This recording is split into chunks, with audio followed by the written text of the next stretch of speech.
Here's a day in my life as a sixth form student studying for my A-levels with only a few months till exams. Heads up, this video is posted a bit late. I went to my locker in the morning to put away my food and everything, and that's a peacock feather I actually found on the school grounds. I don't know if that means there are peacocks or not in school. I got to school with around half an hour before form time actually started, so registration, and therefore I went to the canteen before 8:30 and went through some of my past papers that I did the day before that I hadn't yet marked. So I did some marking on the Chromebook, which is quite handy because it's touchscreen as well. So I did some marking on there for some of the biology papers I did the day before. I'm not a night person, so I don't manage to do all of my papers and mark them all at the same time or during the same day all the time, especially during the school week. So I went through my biology papers, I did some marking and went through the content for that in the short while I had before I had to head off to registration. And then for registration, we normally don't really have too much going on in year 13. It's kind of freestyle, do whatever you want, do a bit of revision or work or interest-led learning, studying or something. So I did some chemistry flashcards on organic chemistry. Form time is always quite noisy, it's also quite short as well. So in the 15-20 minutes I did some Quizlet cards on organic chemistry that I found online, so I hadn't made these cards. And then I headed off for my first two periods. I had supervised study. This is a silent study workroom right on the top floor of the school, staying away from the sixth form common room and cafe area because that's super noisy then, very hard to focus. So I finished off the past paper that I was marking earlier before registration, and then I went ahead and did my logs on Excel where I have all of my subjects, all of the possible past papers that I can do, and I've kept one to two attempts of each past paper depending on how much time I have.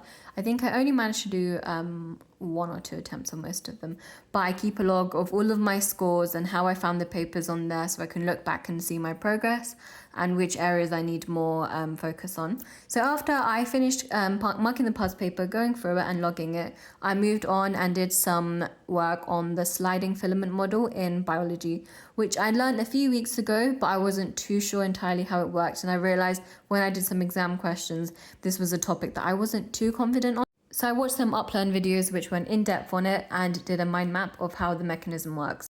After a 20-minute break time where I chatted to friends and did a little bit more flashcards, I went off to my chemistry lesson. So this was a double period. As it was getting closer to exams, we were mainly doing practice questions. So we had practice questions on all the practicals that we'd done.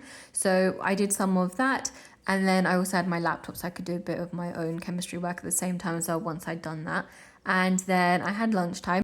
Today was a relevantly calmer day because I only had chemistry in terms of lessons, and then I had free periods in the morning and afternoon.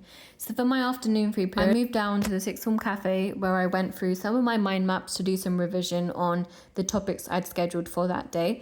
I was able to move down to the cafe because in the afternoon, most people are either in lessons or they've gone home, so it's a lot more calm and quieter downstairs. Also, towards the end of the day, the cafe always puts out free food for what they had left over, so I managed to get my hands on some watermelon as a snack during my studying. Then I headed home after doing my mind map topics for that day, and I put some cookie dough in the oven to make some cookies I had for an order very quickly before I headed off to Costa to do today's scheduled past paper and then marking that as well. I typically don't really print out the papers because I can just do it in my exercise book and use the online paper from my laptop. But I went to the cafe, which was very close by to my house, to do my maths paper and then go through it. I find that going and working in a different environment where I only have the minimum amount of things I actually need to study just helps me stay focused. And once Costa closed, I went home for dinner and then I did a bit more work before heading to bed at around 9:30. So that was a day in the life. Thank you so much for watching.